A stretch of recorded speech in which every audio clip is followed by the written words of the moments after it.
Morning students. आज हम जो टॉपिक पढ़ेंगे वो है नर जनन भाग की संरचना, उसमें कैसे लघु बीजाणु का निर्माण होता है। कल का आपको समझ में आया होगा। अगर आपने नहीं पढ़ा तो एक बार उसे पढ़ लीजिए, फिर ही आप आगे बढ़िए। इसमें देखिए बेटा, नर जनन भाग को पुंमंग कहते हैं, इंग्लिश में एंड्रोसियम। पुंमंग जो होता है पुंकेसरों का समूह होता है। बहुत सारे पुंकेसर आपस में मिलकर पुंमंग बनाते हैं। ठीक है बेटा, तो हम यहाँ पर पुंकेसर की स्टडी करेंगे। ये हमने पुंकेसर बनाया है। पुंकेसर में मेनली हमको एंथर के बारे में पढ़ना है, क्योंकि जो लघु बीजाणु बनता है वो एंथर के अंदर बनता है। एंथर को हिंदी में परागकोश कहते हैं। संरचना के आधार पर एंथर दो प्रकार के बेटा, एक पाली वाला, दो पाली वाला। इसमें आप देखिए एक पाली है इसकी, ठीक है।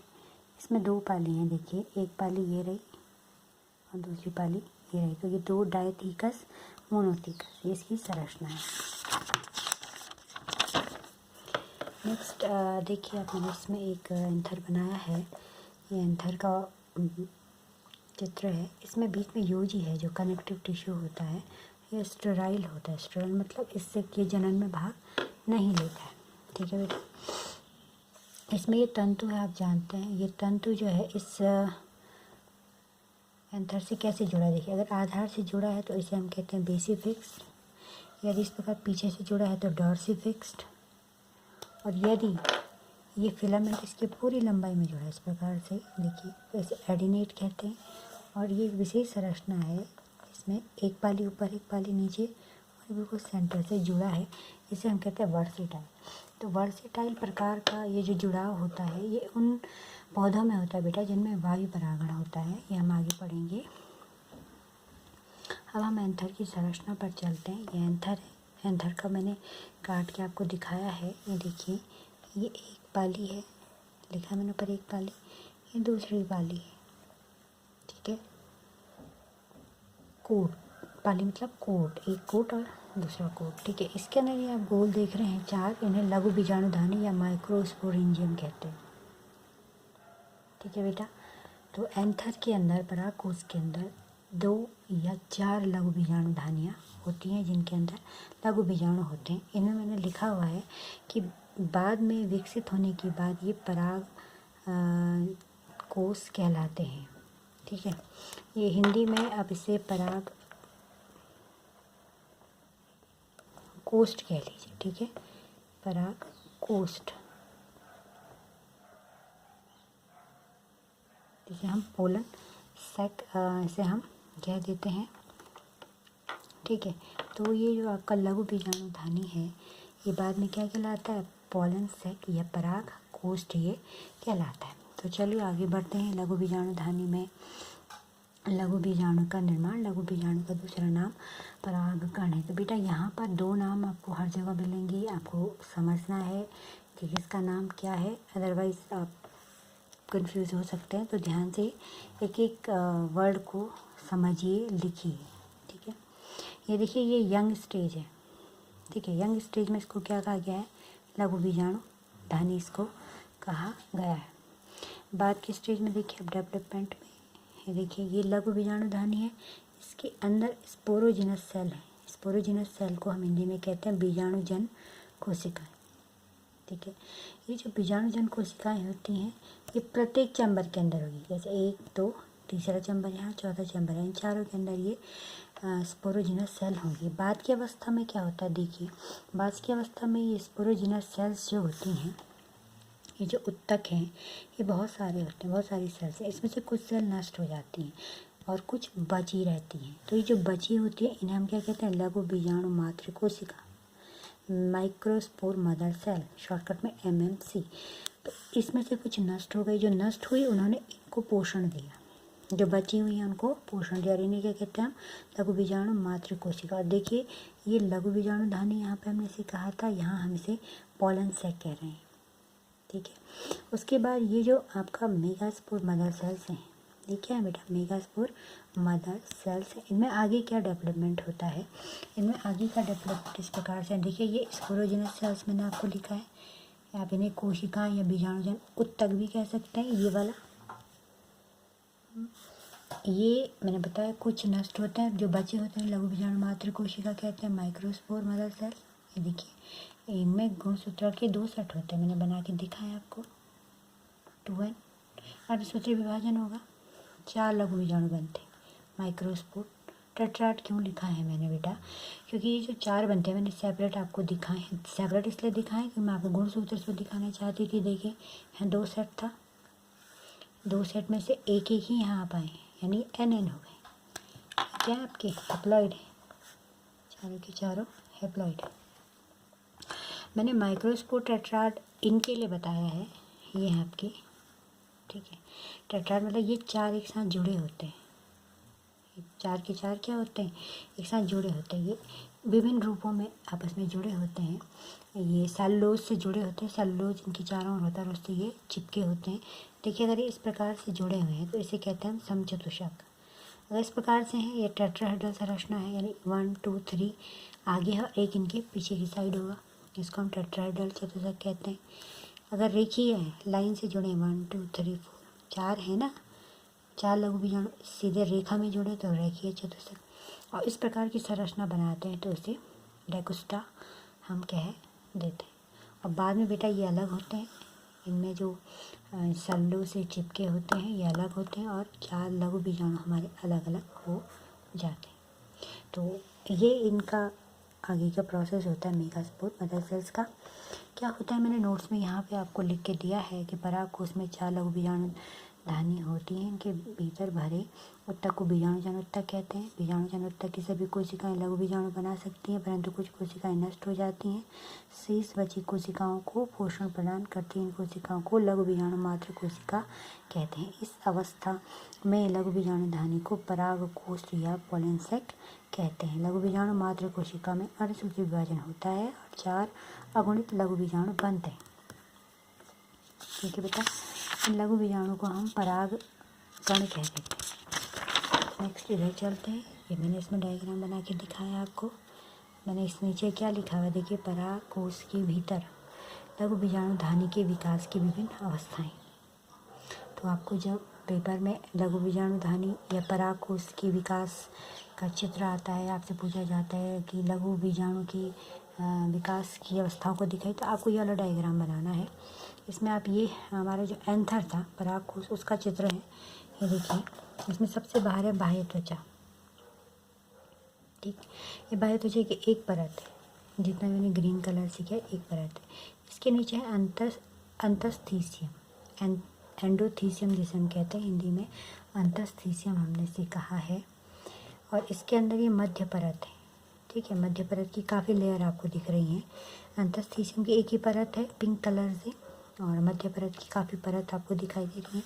अंदर ये जो रेड कलर से मैंने किया हुआ है बेटा, रेड कलर है, ये टैपिटम कहलाता है, ठीक है। और फर्स्ट चित्र में हम चलते हैं, ये आपका बाह्य त्वचा, अंतस्थीसियम, मिडिल लेयर, और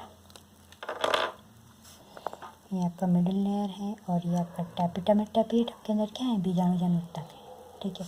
ये बीजाणुजन उत्तक में जब विकसित होंगे, डेवलप होंगे, चारों में होगा, जितने 4 मेरे पास ये बीजाणु धानियाँ हैं इन चारों में ये होगा, लेकिन मैं आपको समझाने के लिए अलग अलग बीजाणु धानियों में इनको समझा रही हूँ। पीछे मैंने आपको बताया है कि ये चारों में होगा। देखिए फर्स्ट स्टेज में दोनों एक जैसे हैं, सेकेंड ये 2 मैंने यहाँ पे नहीं बनाए, आपको बनाने हैं, मैं बना के दे दूँगी नोट्स में। और यहाँ 4 में देखिए आपने सब में लघु बीजाणु मात्र कोशिका बन चुकी है। तो ये वाला डायग्राम हमारा क्या है बेटा, ये एक कंबाइंड डायग्राम है जिसमें आपको सारी चीज़ें एक साथ बताई गई है। तो इसमें आप देखिए सेकंड वाले में यहाँ पे आपका बीजाणुजन उत्तक किसमें बदल चुका है, माइक्रोस्पोर मदर सेल्स में लघु बीजाणु मात्र कोशिका MMC में बदल चुका है। यहाँ पे आप देखिए इनमें अर्धसूत्री विभाजन हुआ, अभी पीछे मैंने आपको समझाया था। अर्धसूत्री विभाजन होने के बाद ये चतुष्क में बन गए, ठीक है। इसमें 4 माइक्रोस्पोर जो है एक साथ जुड़े हुए, बाद में ये सेपरेट हो गए और ये परागकण आपके अलग अलग आपको दिखाई दे रहे हैं, ठीक है बेटा। इसमें मैंने आपको लिख के दिखाया हुआ है, लिखा हुआ है नोट्स में, आपको यहाँ पे समझा देती हूँ। ये बाह्य त्वचा है, बाह्य त्वचा का काम क्या होता है, इसकी सुरक्षा प्रदान करना, अंदर जो स्पोर बन रहे हैं इनकी सुरक्षा देना। नेक्स्ट है अंतस्थीसियम या एंडोथीसियम। एंडोथीसियम एक विशेष प्रकार का ऊतक है, जैसे आप देख रहे हो इसकी संरचना में, इसमें लंबी सेल्स हैं, लॉन्ग सेल्स हैं। ये बेटा आर्द्रता ग्राही होती है। आर्द्रता ग्राही का मतलब नमी मिलते ही ये नमी को सोखती हैं, ठीक है, और जैसे ही नमी ख़त्म होती है, गर्मी पड़ती है, नमी ख़त्म हुई, फट जाती है, ठीक है। यानी पानी सोखने के बाद, पानी लेने के बाद जैसे वो पानी से गर्मी पड़ने पे उड़ता है तो ये फट जाती हैं। इनकी ये जो प्रोसेस होती है इनकी, इसमें हमें क्या फ़ायदा होता है? फ़ायदा ये होता है कि जब परागकण मैच्योर हो जाते हैं तो ये जो परागकोश होता है फट जाता है। ये फटेगा तभी तो परागकण बाहर आएंगे। देखिए मैंने चित्र बनाया है, इस प्रकार से फट जाता है परागकोश और ये परागकण आपके बाहर रिलीज हो जाते हैं, ठीक है बेटा। तो अंतस्थीसियम का बहुत इंपॉर्टेंट रोल है, ये आर्द्रता ग्राही होती हैं और क्या होता है कि ये परागकोश के फटने में सहायता करती हैं।